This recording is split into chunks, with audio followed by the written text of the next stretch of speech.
Hey, another episode 1454 of WTF Mini DV tapes. All right, so looking over, this is 47 minutes in. It's pixelating. Look at this. This is the number one problem with all these tapes, Mini DV.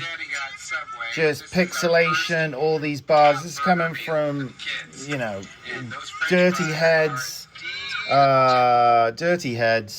Worn tapes, tapes not stored correctly, etc. so forth. Now, this is extremely common with all this stuff, so what you have to do if you're doing this yourself, or if you are a company, as I rant and rave over and over again, is you have to find, stop this tape, you got to find the bit where it goes to crud, everything before that, and you got to find the exact point.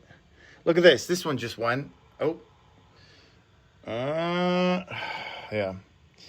So, you got to find it. Yeah, it's happening here. You got to have an iron in here for this stuff. Look. You can hear it. Yep. All this stuff. Could be the camcorder, could be the tape. But you got to stop the capture where it starts to happen, or find it where it starts to go to crap. It's okay there. Around about 40 minutes in. Okay, I'm just going to cut it right there. Okay, so I've cut the crap out.